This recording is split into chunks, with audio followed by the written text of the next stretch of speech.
9:05. End of Season 9. Fully 10 feet high despite a shambling, crouching attitude expressive of infinite cosmic malignancy, a monstrosity of unbelievable horror was shown, staring toward from a Cyclopean ivory throne covered with grotesque carvings. At the center pair of its 6 legs, it bore a crushed, flattened, distorted, bloodless thing, riddled with 1,000,000 punctures, and in places seared with some pungent acid. Only the mangled head of the victim, lolling upside down at one side, revealed that it represented something once human.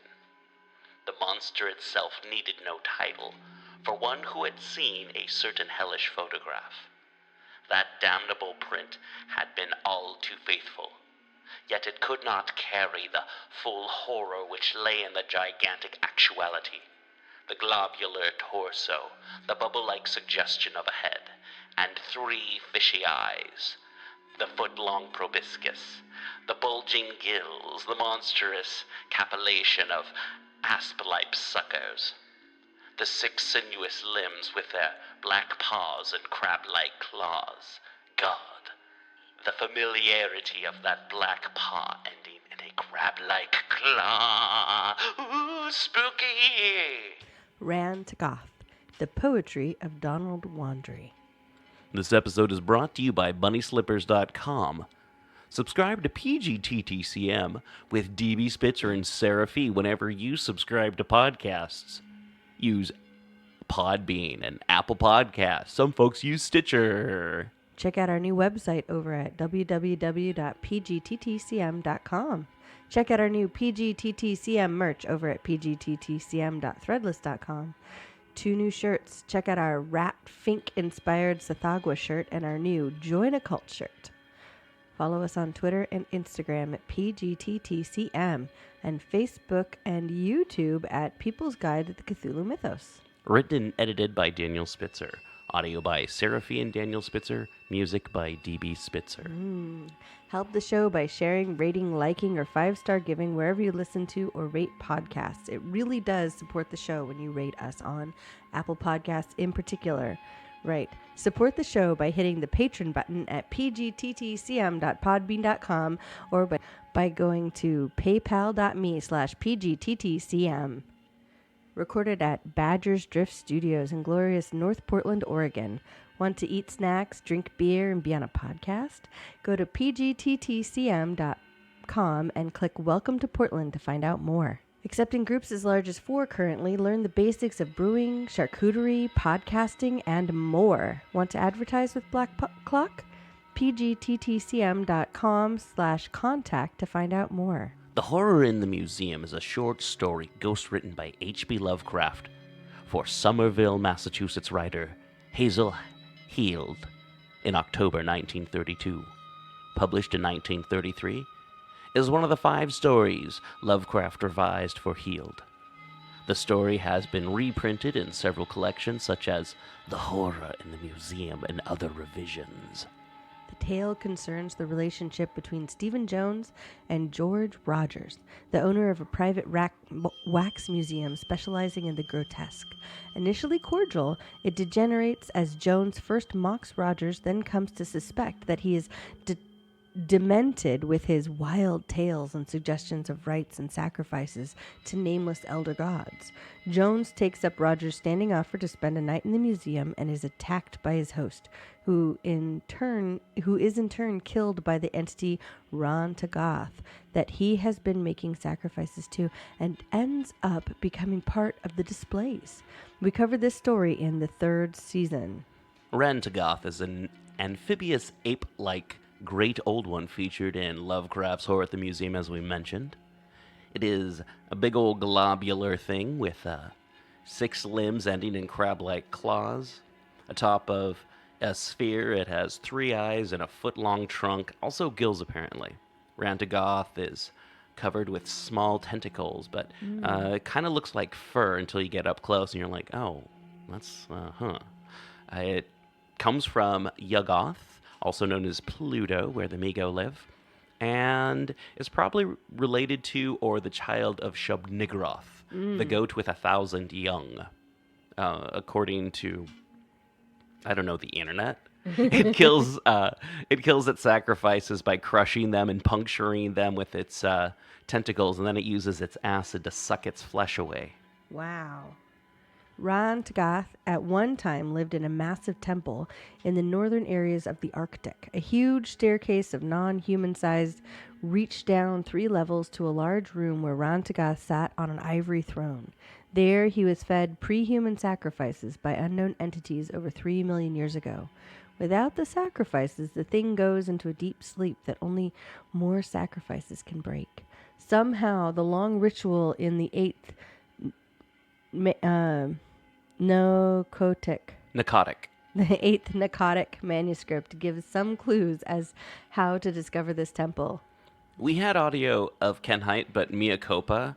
Due to operator malfunction, I lost a huge chunk of audio that I have not been able to recover. I spent a good chunk of this morning trying to recover Kenhite talking about Rhan-Tegoth, but we'll get him back on the show next month when we're talking about Athagwa, Wendigos, and other horror monsters, space monsters that are chilly chill and of the frozen north. Well, that'll be fun. Yeah, it will be fun. It'll, again, you got to watch me panic. I was like, okay, now that we're done listening to Donald Wandry's poetry, let's listen to Ken Hite talk about Rhan-Tegoth. And then it wasn't there. It wasn't there. So frustrating.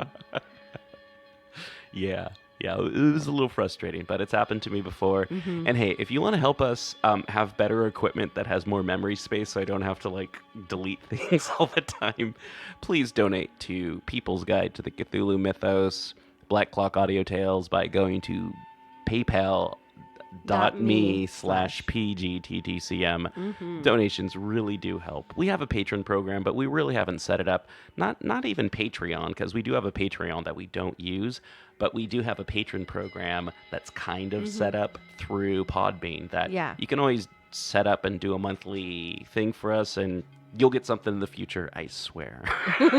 Well, we have several things in the making anyway. There are several things in the making. There's the stickers, there's t-shirts, there's coloring books that I'm actually working on currently. There's some extra audio that hasn't been lost. No, there isn't. Well, we can edit that part out. There isn't any extra audio that hasn't been lost. So once we get some patron money, we'll be able to have some better storage. Yeah. Yep. Anyway, but so if you want to help out and keep bad things like this from happening, we'd love to say your name at the end, the beginning and end of every episode. Yes, we would. All right, so we listened to some Donald Wandry. Oh my gosh, yes, some Donald Wandry poetry. It was really interesting. Yeah, I had fun listening to it. I was like, well, okay, sometimes people send me stuff. It doesn't make the show. If I don't like it, it doesn't make the show. Or I have someone else read it.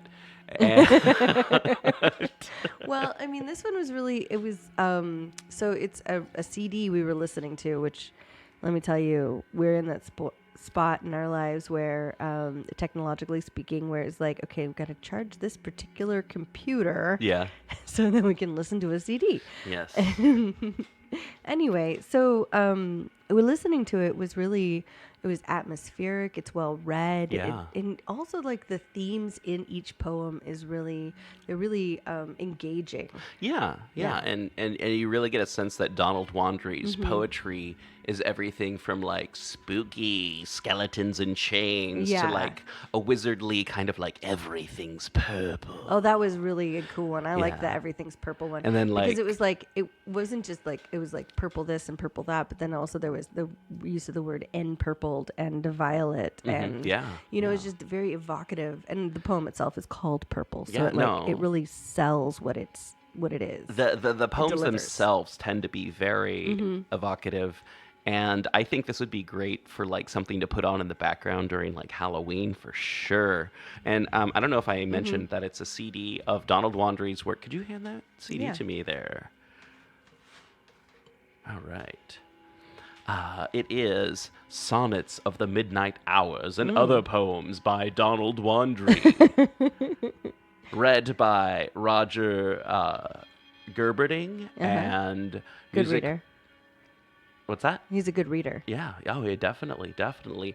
And music by Graham Plowman, which you don't notice at first. Yeah. And then it becomes part of it, and you're like, whoa, this is it all feeds really, in really together. good. Yeah. And the music is kind of continuous from one poem to the next because each poem is about like 2 to 3 minutes long. So it's like you're just getting into the, you're like, I don't know, like you got to listen to at least 4 of them together because. Hey, Sarah, you want to know the truth? Yeah. None of those poems are over 2 minutes long. No. Yes. They're atmospheric and they just draw you in. Yeah. No, that's the truth of it. Yeah. And it's produced by Van Dogen and Bremer, who we've gotten some really nice books from in the past. And yeah, no, they're always really nice quality products. I For sure. really like what they have to put out and what they've been putting out. And like this one is really cool.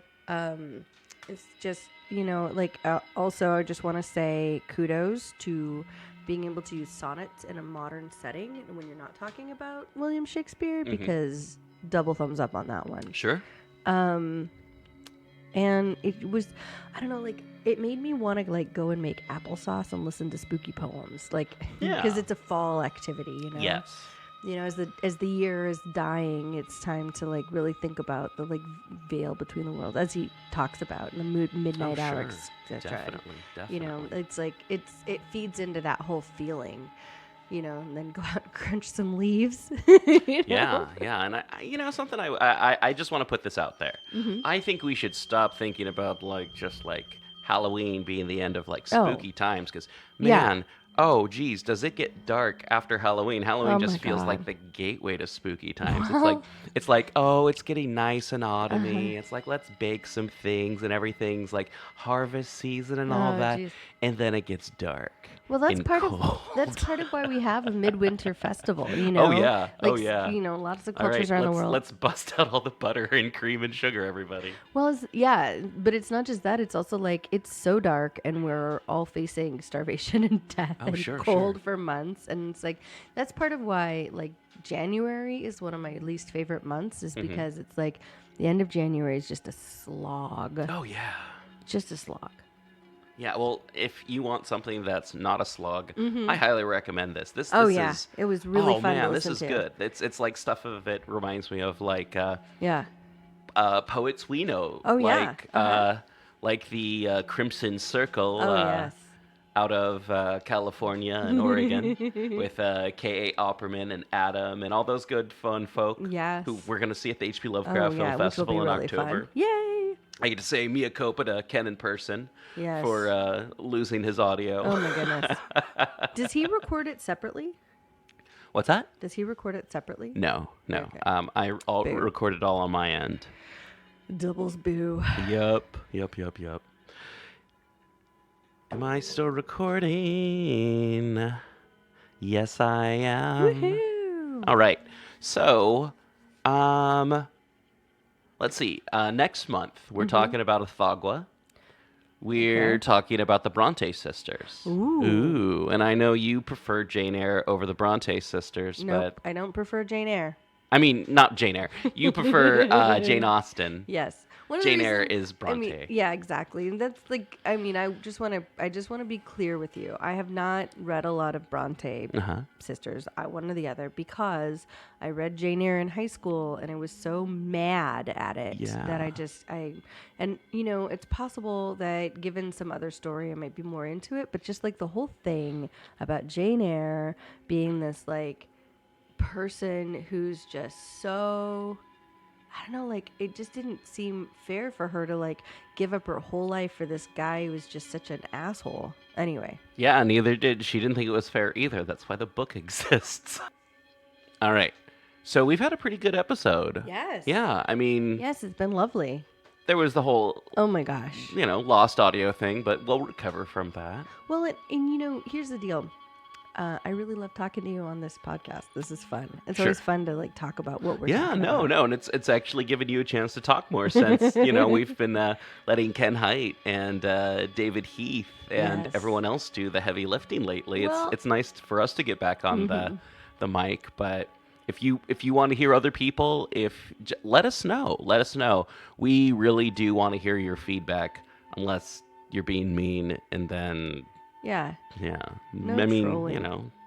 be constructive. That's right. Be constructive. Thanks for listening, everyone. Keep it squiggly and stay weird. And stay weird. And stay weird. Check out our new website over at www.pgttcm.com and check out new PGTTCM, that's People's Guide to the Cthulhu Mythos if you weren't paying attention, over at pgttcm.threadless.com. 2 new shirts. Check out the Rat Fink inspired Sathagwa shirt and our new Join a Cult shirt.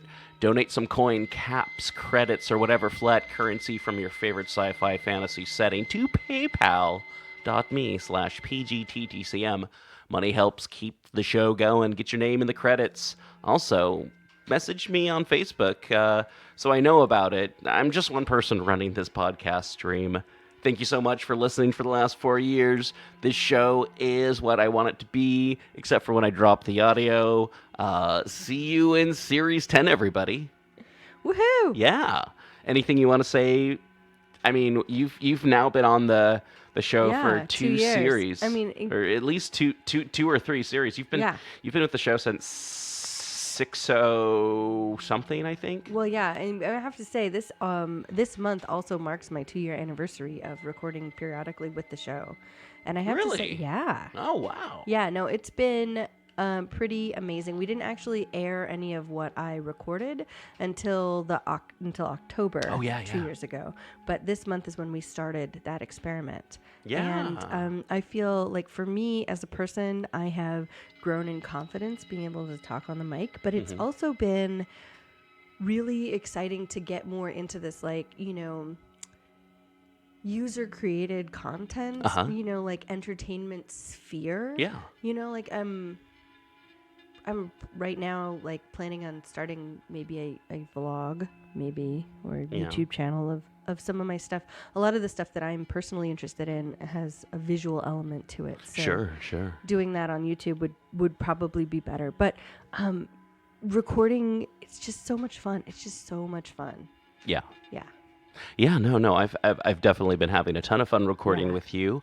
And also I just want to say that it's been nice because having you around for conventions and stuff. Oh yeah, that's fun too. I'm generally too busy trying to get stuff recorded or do this and do that, and it's nice to have someone who's there to talk to people and hand out stickers and help out with the show, at least just with the live stuff. And I hope we do more live stuff in the future. Yes. And if anyone wants to come and see a live show, if you're going to be in Portland, we're going to try and do some more live shows, or we're going to try and at least do a live show. We've scheduled 2, and just nothing's come of it, unfortunately. But we will hopefully be doing a September show for friends and family. Yes. So if you want to be a part of that, if you want to check out what's going on. Friends and family of the show. Friends and family of the show. Mm-hmm. So, if you want to be a part of it, if you want to see what's going on, if you have something to contribute, if you want to read something,